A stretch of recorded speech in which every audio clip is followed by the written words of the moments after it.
So I am here to be your Saturn return hype woman, okay? As many of you know, Saturn is entering Aries May 24th.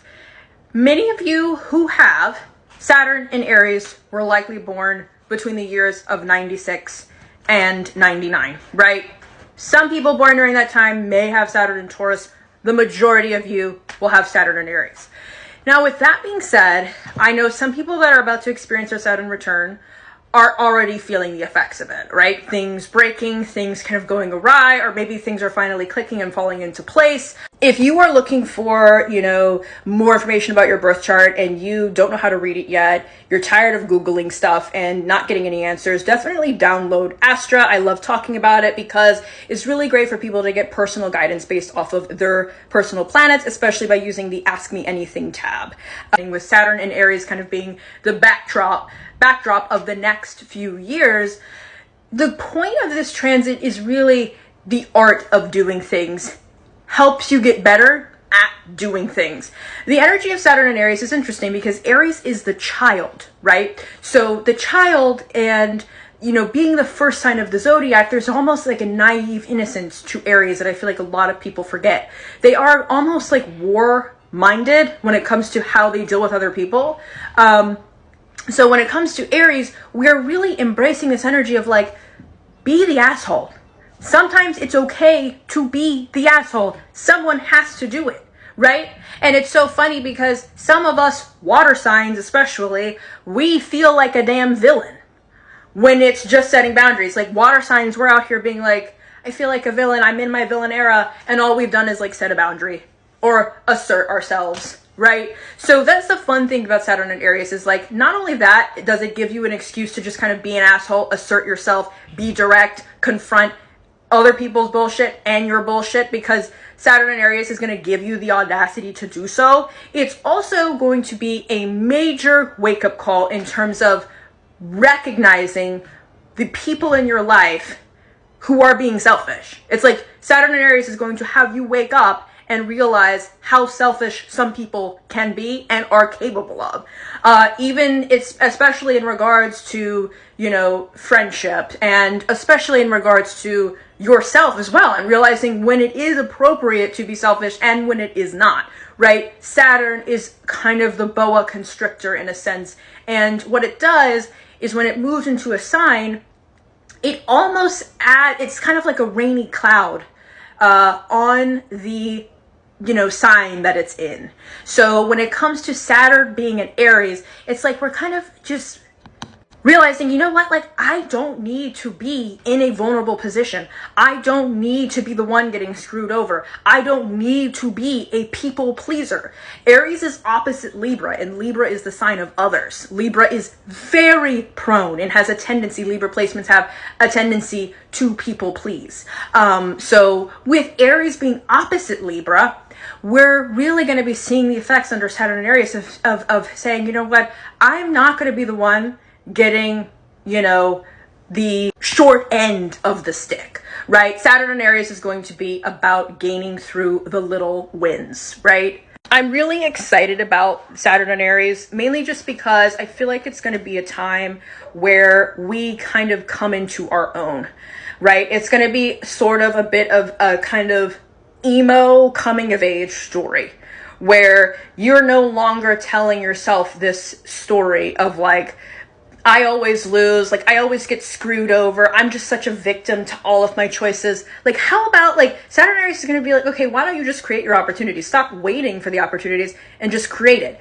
Because when it comes to, and what's so funny is that when it comes to the Wheel of Fortune card, the Wheel of Fortune, when you pull that card, it is still up to the decisions that you make for fate to unfold, right? So you have to be the one to choose to start spinning the wheel, right? You have to be the one to be willing to take the risks, right? It literally Wheel of Fortune, right? You don't know what it's going to fucking land on, but you're going to do it anyways because you'd be surprised by the things that can unfold and the things that will start to naturally happen for you when you decide to put yourself in the chief position and just be I'm going to start some shit, right? I'm going to do something, right? It's better than doing nothing. And that's kind of what we're going to be waking up into with Saturn and Aries. It's going to be a huge wake up call in terms of where we've been lacking in terms of maturity. It's going to be where we've been lacking in terms of meeting our own needs. And because it's in a cardinal sign, it's definitely going to be about accepting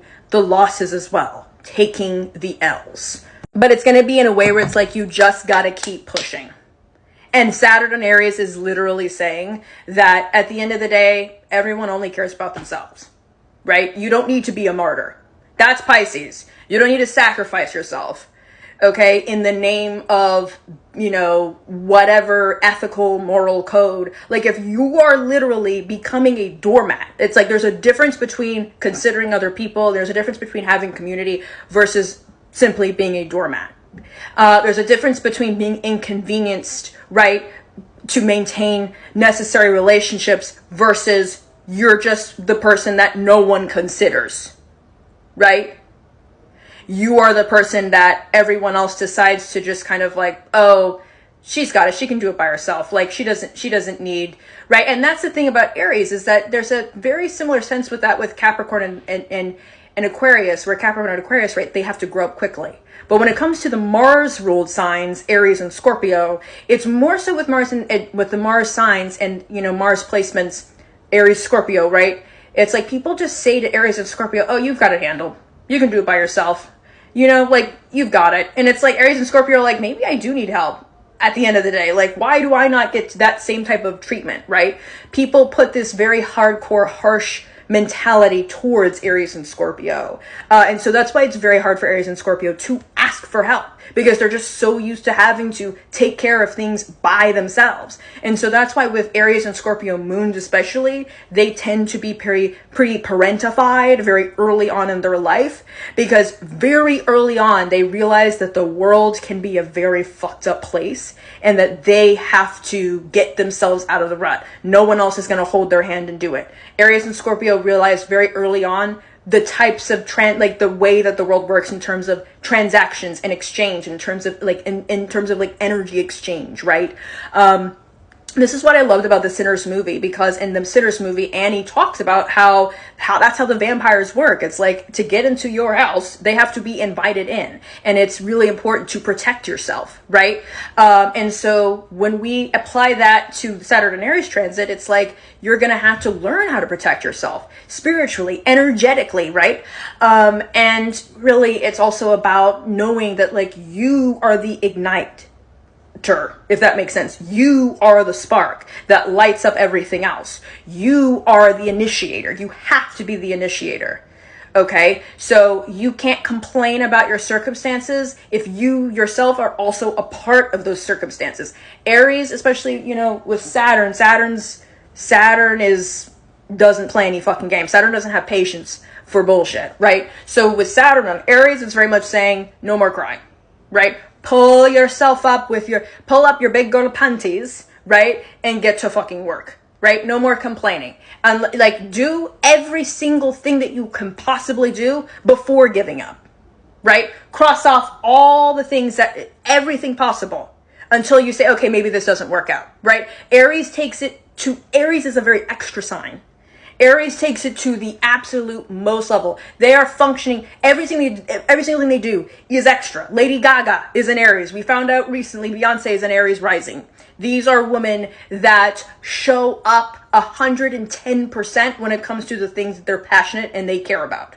Right? So you can't complain about, oh, well, this isn't happening for me, if you're not putting in that effort. And Saturn and Aries is going to draw that out of you. Saturn and Aries is going to bring it out, whether you like it or not, for better or for worse. So I'm your Saturn return hype woman for those of you that have Saturn and Aries. And then for everyone else who's wondering what Saturn and Aries is going to bring, it's definitely going to bring out a riot within you. It's going to bring out a protester within you. It's going to bring out an activist within you, an activist for your own needs, and an activist for the things that you're passionate about. So it's really going to be bringing out this very bold side of you that's been definitely dormant for way too long. So I'm very excited.